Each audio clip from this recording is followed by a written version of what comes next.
Sanib puwersa ang gobyerno at NNIC para matiyak na maayos ang biyahe sa mga paliparan ngayong undas. Inaasahang aabot sa higit 1.3 milyon na mga pasahero ang dadagsa sa NAIA. Yan ang agenda report ni Hana T. Live mula sa NAIA Terminal 3. Hana, kumusta na ang sitwasyon dyan?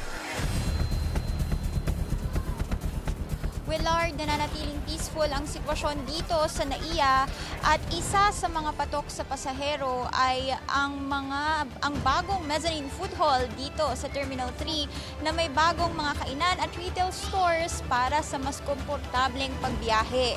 Pinaganda rin ang aircon at mga upuan habang mas pinabilis ang pagproseso sa pamamagitan ng self-check-in kiosks at bag drop counters.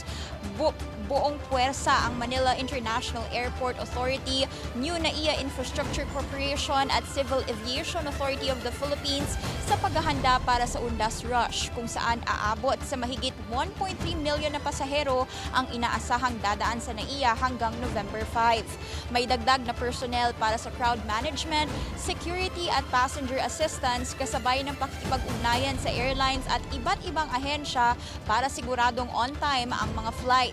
Pinaganda rin ang traffic flow sa paligid ng NAIA at may mas malapad na curbside, dedicated ride-hailing areas at faster taxiway operations para mas maayos ang galaw ng mga sasakyan at eroplano.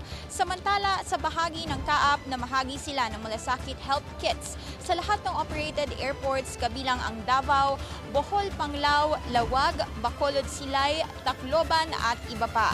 Kasama sa mga kit ang tubig, snacks, alcohol, whistle at flashlights para sa mga pasaherong nasa biyahe ngayong undas. May mga itinalagang malasakit help desk din sa bawat paliparan para agarang makatulong sa mga traveler. Nakahanda rin ang mga medical team at security unit para sa mga emergency at pagtiyak ng kaligtasan. Sabi ni CAAP Director General Raul Del Rosario na tuloy-tuloy ang monitoring para masigurong maayos, ligtas at komportable ang biyahe ng mga pasahero. Pinapaalalahanan naman ng MIA o MIAA ang publiko na dumating ng maaga sa airport, 3 oras bago ang international flights at 2 oras bago ang domestic. Lahat ng ito ay bahagi ng NAIA Modernization Program na ang layunin ay isang mas maayos at mas maaasahang airport experience para sa lahat ng Filipino travelers, hindi lang tuwing undas kundi sa taong-taong biyahe sa NAIA. Kung matatandaan natin, Willard, ay nag-take over ang bilyonaryo Ramon Anglet Consortium na San Miguel sa operasyon ng NAIA noong September 2024. Yan ang latest dito sa NAIA Terminal 3. Balik sa iyo, Willard. Ana, since its takeover, ano-ano na ang mga napansin mong nagbago at accomplishments ng NNIC?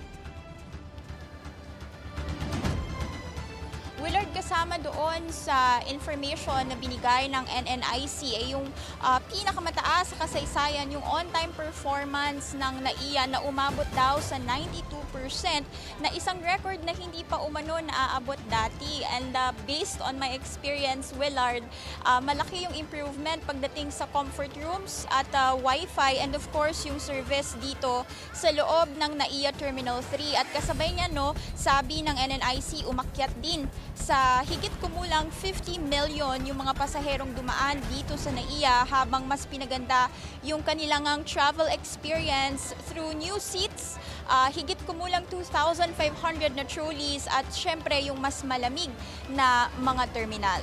Balik sa iyo, Willard. Alright, maraming salamat sa iyo, Hana T. Nag-uulat ng live mula sa NAIA Terminal 3.